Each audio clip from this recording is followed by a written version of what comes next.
Hi everyone, in this lesson I want to talk about equations of lines and how to write them as well as finding all the pieces. So if you look at your notes for today, you can see all four of the formulas and forms that we will use. These are ones that will be given to you, but I wanted to make this as a reference to come back and watch it as you needed it for any specific type of problem. So today our purpose is to construct different types of equations of lines, as well as being able to use the point, slope, slope-intercept, and standard formula line, as well as using 2 points to find the slope between them. So just as a quick reminder, slope is just the way that a line changes over time.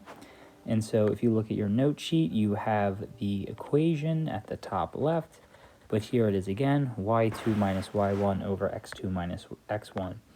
And we only need to find slope between 2 points with this formula. So if I look here at my first example, 1, 5, and 4, negative 3, I'm going to label x1, y1, x2, y2, and I'm just going to plug directly into that form, y2 minus y1 over x2 minus x1. So negative 3 minus 5 over 4 minus 1. And I'm just going to do them parts at a time. Negative 3 minus 5 is negative 8. 4 minus 1 is 3. And since this is a fraction of negative 8 over 3, we can rewrite it as negative 8/3. So either one will work. Just remember that if you have a negative in the denominator, we tend to bring that out front. But if the negative is in the numerator like this, either one will work. Okay. And my next one, 3, negative 4, so example 2. Again, I'm still labeling the same way if I need to find the slope. So this one I have to be very careful with. I know that the equation says minus, and you can see that y1 has a minus. That does not matter. I have to include both. So really, it's going to be a plus in this case. Negative 10 plus 4 over 4 minus 3.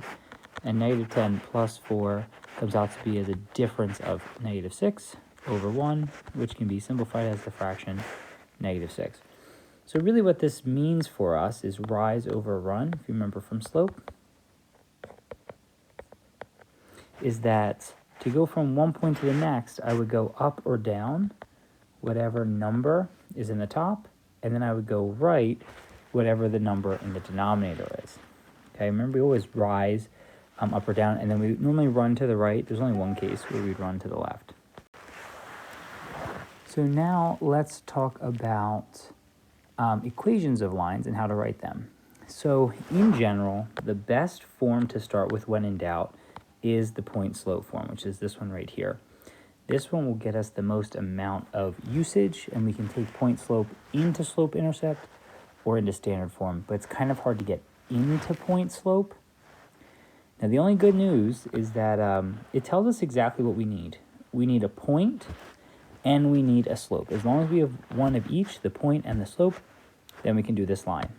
So, in the first example, so example 3 in your notes, the slope of 5 through the point 1, 4.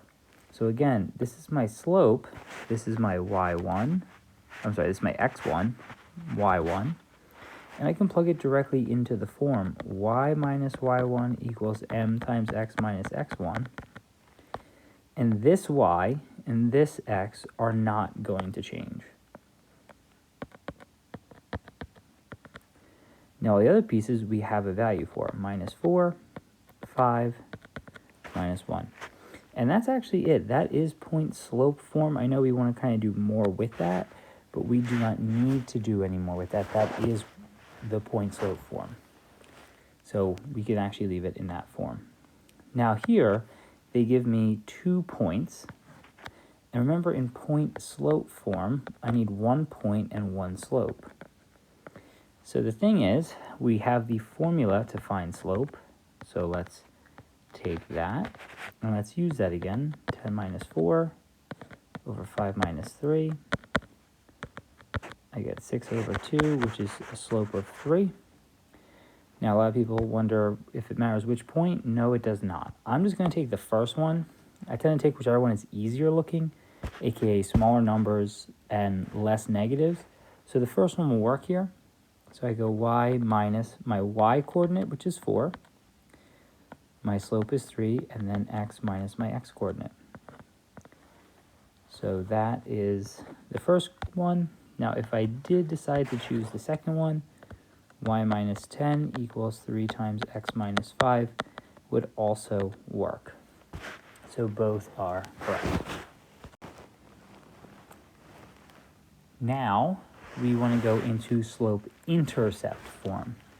Now, like point slope form, we still need a slope, but we need the intercept. And the intercept is a very specific spot. So please write this in, that the intercept is on the y-axis. So if we know where that is, that's great, but that's not always exactly the most useful. The thing is, the intercept has to be when x is 0 and this is a number. So if we don't have this specific point, our best bet is to start with y minus y1 equals m times x minus x1. Oops, x minus x1. So let's see, example 5 says the slope of 5 with a y-intercept of 1. So this told us very directly. So I can't even use point slope form because do you see a point here? No, so I have to use y equals mx plus b. So m is my slope, b is my y-intercept, and that's it. This is great for graphing. Okay, so this is what we want to use whenever we graph, which will come in our next video. But if we're not going to graph, then often point slope is a little bit more useful than slope-intercept. Okay, and then our next one, a slope of 3 going through this specific point. So again, we have the slope, but this is not an intercept. It is not a y-intercept. So we have to start by going y minus y1 equals m times x minus x1. Again, when in doubt, this is the best way to go. So y minus 2 equals 3 times x minus 1. And now we can just use our sort of math instinct to convert this. So distribute, add 2 to both sides to isolate the y, and there it is. Y equals 3x minus 1. So again, this is good for writing, this is good for graphing.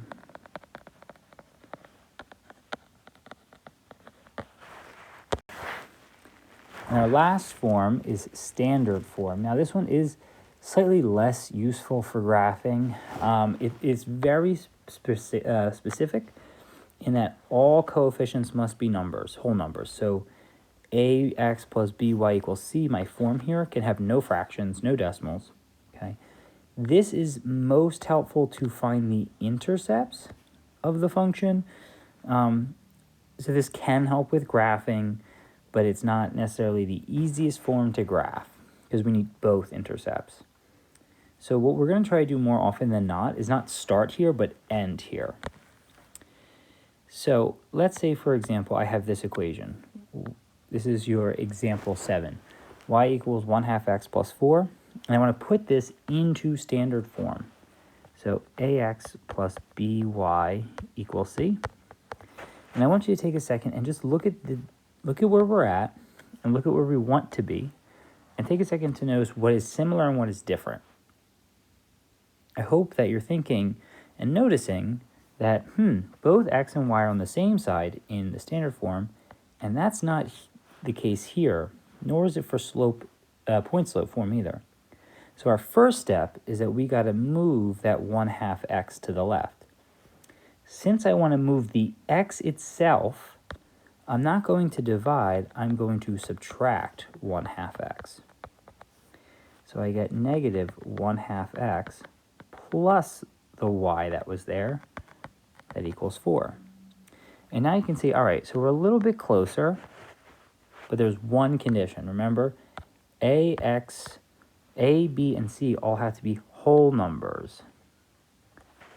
So this negative 1/2 is no good.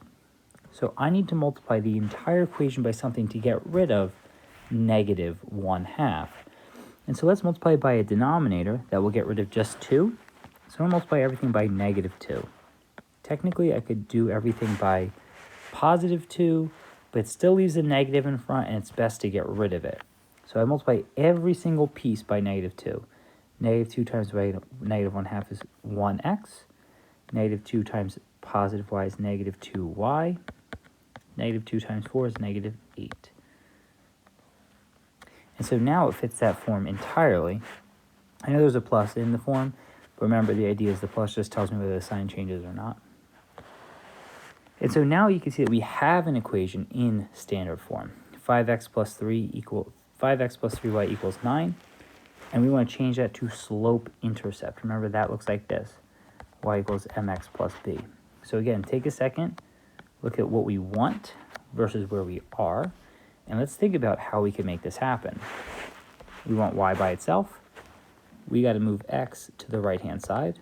And since I'm moving the x itself, I have to subtract it from both sides. That goes away. 3y equals negative 5x plus 9.